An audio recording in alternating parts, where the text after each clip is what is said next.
أهلا بكم مشاهدينا إلى البوصلة. أنا ميساء القلة وينضم إلي اليوم حسين السيد. صباح الخير حسين. صباح النور ميساء. طبعا الآن تفتح الأسواق المصرية، دعونا نلقي نظرة مع ميساء على افتتاحات الأسواق المصرية.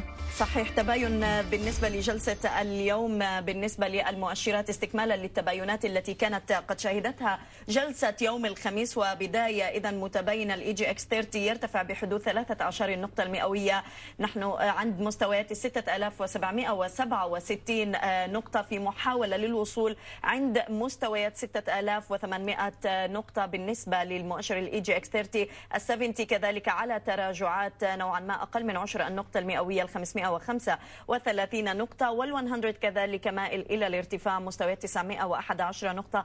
العديد من البيانات حسين هي يعني تدفع البورصة المصرية خلال الأسبوع الماضي لتوصلها إلى هذه المستويات، لكن هذه هي القراءة الأولية بالنسبة للمؤشرات المصرية. دعونا نعطي السوق بعض الوقت ليبين اتجاهه وكيف سيتفاعل مع الأخبار الإيجابية التي تأتي من الاقتصاد المصري، خصوصا قصة الدستور وعملية الاستفتاء على الدستور التي ستبدأ بتاريخ 15 و14 و15 يناير من عام 2014. ربما كان هذا هو يعني أحد الأسباب الرئيسية التي شهدنا فيها الارتفاعات، وأيضا ربما زيادة الحزمة الاقتصادية في الاقتصاد من 24 إلى 30 مليار جنيه. ودعونا الآن ننتقل إلى أبرز عناوين البوصلة.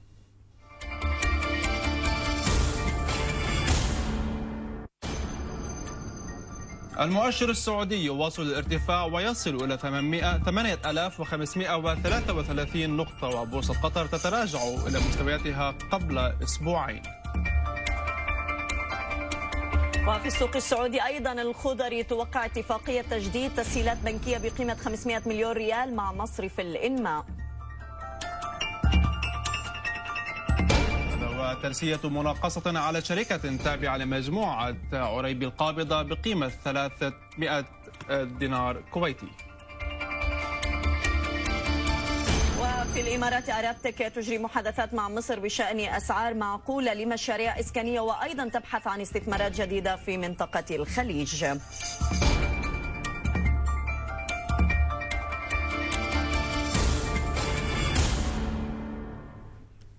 ودعونا الآن نلقي نظرة على مؤشر إي جي إكس 30. طبعا شهدنا مستويات الأعلى كانت منذ يناير عام 2011، ودعونا الآن نلقي نظرة على المؤشر وكيف أداءه. وبالفعل نشهد الارتفاعات هذه تستمر ب13 النقطة المئوية، 6769 نقطة، يعني بعد أن شهدنا اختراق لمستويات 6700 نقطة. المحللون وخاصة التقنيون يعتقدوا بأن هذه قد تكون مناطق دعم قوية بالنسبة للمؤشر.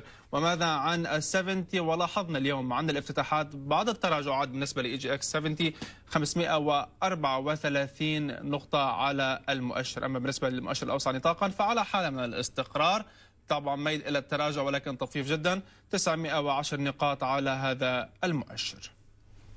عموما للتعليق أكثر على أداء السوق اليوم في أول جلسة تداول لهذا الأسبوع ينضم إلي من القاهرة السيد محمد جاب الله، مدير تداول شركة التوفيق لتداول الأوراق المالية. أهلا بك معنا أستاذ محمد. إذن بداية متباينة، استمرار للتباينات التي كانت اختتمت بها المؤشرات المصرية تداولاتها. نحن نتحدث عن عدة عوامل يمكن كانت داعمة بالنسبة للسوق المصري خلال الأسبوع الماضي، عدة أخبار إيجابية. أولها يمكن عملية الاستفتاء على الدستور التي ستبدأ ب 14 و15 يناير المقبل، عمليات التحفيز التي ذكرتها الحكومة، نتائج الشركات. من وجهة نظرك أي عامل من هذه العوامل سيكون مستمر وداعم لنهاية العام بالنسبة للمؤشرات المصرية الاي جي اكس 30 تحديدا اللي عم بيستهدف مستويات 6800 نقطة؟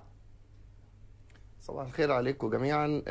الحقيقة هو يمكن من وجهة نظري ان العامل الرئيسي في الصعود اللي شاهدناه في الفتره الاخيره كان عمليات الاستقرار والهدوء النسبي بالنسبه للشارع السياسي او بالنسبه للنواحي السياسيه، لعل ابرزها دعوه رئيس الجمهوريه للاستفتاء يوم 14 و15 يناير المقبل ان شاء الله. كلما اسرعنا الخطى وكلما حققنا خطوه جديدة في خارطة الطريق دي تدعم بشكل رئيسي النواحي السياسية، وبالتالي تدعو إلى الهدوء مرة أخرى في الشارع السياسي، وبالتالي تنصب رأسا على البورصة وعلى الاقتصاد المصري ككل.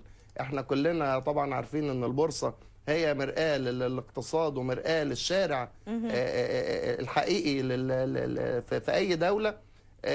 كلما دعونا إلى أو كلما خطونا خطوة نحو تحقيق جديد أو هدف جديد في خارطة الطريق، ده بيدعم إلى حد كبير الأسواق. وإحنا إن شاء الله متوقعين أن سنة 2014 بإذن الله تعالى هتكون سنة خير على الاقتصاد المصري ككل وعلى البورصة المصرية بوجه خاص بإذن الرحمن إن شاء الله.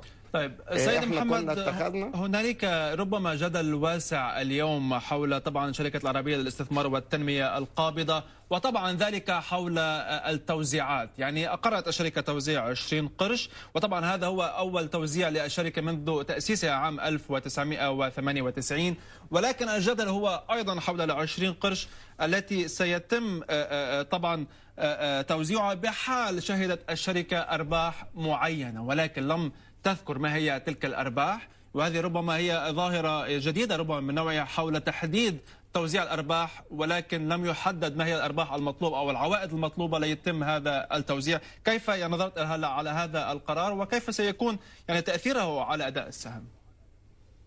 والله هو بالنسبة للشركة هي كان أثير حولها العديد من المشاكل، يمكن تتعلق بموضوع تسجيل الأرض من عدمه، الحصة العينية اللي كانت مقدمة من رئيس مجلس الإدارة، هل هيوفي ان هو هيسجلها باسم الشركة وان الأرض كانت أصلا أرض زراعية وهو قدمها على انها أرض مباني. أيا ما كان الموضوع كله جديد برمته.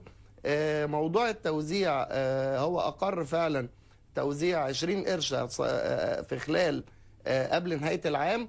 ال20 قرش الثانية مرهونة بنتائج أعمال الشركة، وده الجديد في الموضوع. بس أنا من وجهة نظر الشخصية إن هو ما كانش يجرؤ إن هو يعطي وعد للجمعية العمومية للشركة، وخاصة بعد إن هم جمدوا أسهمهم تمهيدا لرفع قضايا ضد الشركة وضد رئيس مجلس الإدارة، إن هو مش هيقدر يدي الوعد بالتوزيع إلا إذا كان عنده من المؤشرات الخاصة بميزانية الشركة إن هو يوفي بالوعد ده. أعتقد أن لقراءة ميزانية الشركة هو يمتلك العديد أو الشركة تمتلك مجموعة من الودائع والسندات الحكومية. أعتقد أن هي بيكون ميعاد توزيعها وإقرارها بيكون في نهاية العام من خلال إقرار نتيجة الأعمال دي في نهاية السنة. أعتقد أن هو هيكون عنده السيولة الكافية أو نتيجة أعمال الشركة هتكون قادرة أن هي توزع ال20 قرش، وإلا زي ما بقول لحضرتك أن هو ما كانش يجرؤ أن هو يتخذ قرار أو يدي وعد بحاجة زي كده إلا إذا كان لديه رؤية مستقبلية أن هو هيقدر يوزعها. أستاذ محمد أرجو أن تبقى معنا، سنتوقف مع فاصل قصير نتابع بعده تحليل افتتاحية السوق المصري لأول جلسة تداول لهذا الأسبوع.